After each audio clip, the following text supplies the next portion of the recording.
The bloom of App 3B, the Cypress Arms was, by all accounts, an unremarkable building.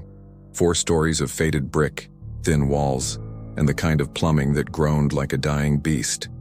I'd lived on the 3rd floor, App 3A, for 2 years, and in that time I'd learned the rhythms of my neighbors. Mrs. Henderson in 2A with her yappy terrier, the perpetually arguing couple in 4B, and Mr. Abernathy in 3B, my direct neighbor, who was less a rhythm and more a sustained, quiet pause. I'd seen him maybe twice, a stooped, pale man who looked like he'd been filed away in a dusty drawer for too long. Then the smell started. It began subtly, a faint sweetness in the hallway like overripe fruit forgotten in a warm car. I'd wrinkled my nose, figured someone was experimenting with potpourri, and thought little of it. But the next day it was stronger, clinging to the stale air like a cheap perfume with a secret, rotten heart. It was cloyingly sweet, yes, but with an undercurrent of something else. Something floral, but deeply wrong, like lilies forced to bloom in a charnel house. Within a week, the scent was a permanent resident of our floor. It wasn't just in the hallway anymore.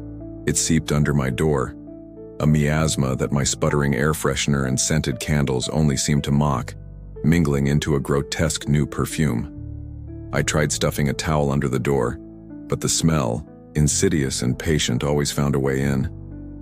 "Mr. Henderson," I'd said to our landlord, a portly man whose solution to most problems was to ignore them, "there's a really strong smell coming from 3B. It's pretty bad."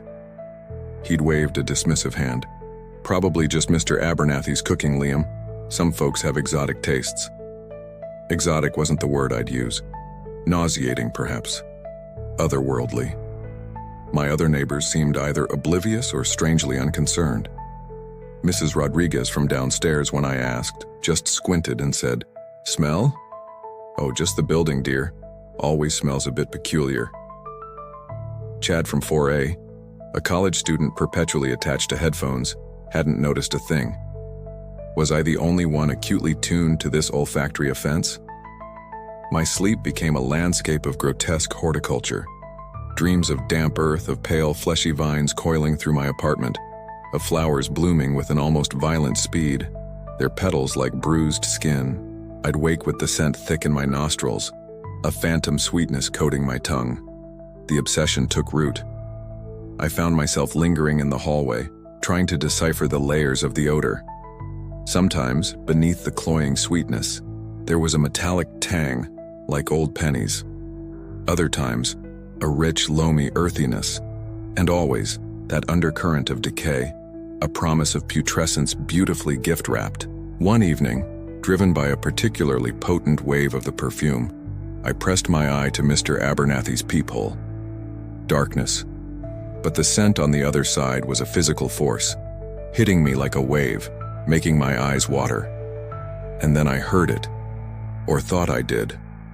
Not a voice, not movement, but a soft, wet, almost tearing sound, followed by a gentle squelch. My blood ran cold. I stumbled back, the scent clinging to me like a shroud. I considered calling the police, the health department, anyone. But what would I say? My neighbor's apartment smells weird, and I heard a squish. They'd laugh me out of the precinct. Mr. Henderson certainly wasn't going to do anything. The next few days were a blur of mounting dread. The smell intensified to an almost unbearable degree, yet within its repulsive layers, a strange allure began to develop. It was disgusting, yes, but also complex, unique. I started opening my window less, almost acclimatizing, or perhaps succumbing. Then, one Tuesday, the smell changed. The aggressive sweetness receded slightly, replaced by a powerful damp earthiness, like a freshly tilled grave in a hothouse. It was still cloying, but different, expectant. And then, silence. For the first time in weeks, the wet, subtle sounds from 3B were gone. The overpowering waves of perfume lessened, leaving only that rich, loamy, waiting scent. Later that evening, I noticed it. Mr. Abernathy's door was slightly ajar. Not wide open, just a crack, as if inviting a curious glance. The landlord was out of town for the week. No one else seemed to notice or care. My heart hammered against my ribs. I had to know. Pushing the door gently, it swung inward with a barely audible click. The apartment wasn't messy, not in the conventional sense. It was overgrown. Pale, thick, fungal-looking vines, like something from a deep-sea trench, coiled over every surface. They clung to the walls, draped over the furniture, their tips a slightly more vibrant, almost translucent white. The air was thick, humid, and alive with that potent, earthy, sweet smell. It was like stepping into a giant living terrarium. And there, in his usual armchair, was Mr. Abernathy, or what had once been Mr. Abernathy. He was part of it now, seamlessly integrated into the fungal bloom. The pale vines grew from him, into him, his skin the same pallid, patterned texture. His clothes were tattered, absorbed by the growth. His eyes were open, milky opals staring blankly ahead. Small, intricate mushroom-like structures like grotesque flowers bloomed from his cheeks, his neck, the backs of his hands. They pulsed faintly, almost imperceptibly. He was the source. He was the garden. My breath caught in my throat, a silent scream I couldn't release. I wanted to run, to flee, but my feet were rooted to the spot, mesmerized by the horrifying tableau. This was the culmination of the scent, the grotesque truth behind the perfume. Then, with an almost imperceptible slowness, a sound like wet leaves sighing, Mr. Abernathy's head turned. Just a fraction.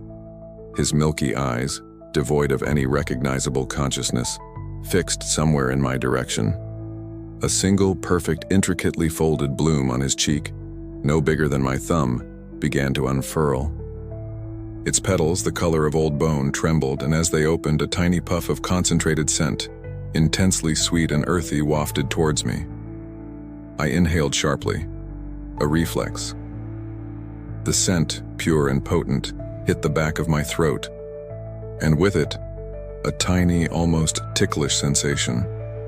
A single spore, perhaps, or the first, delicate touch of a root. The realization dawned, cold and suffocating. I had been breathing this in for weeks. The bloom of Apt 3B was not contained. It was seeking new soil, and I had just opened the door,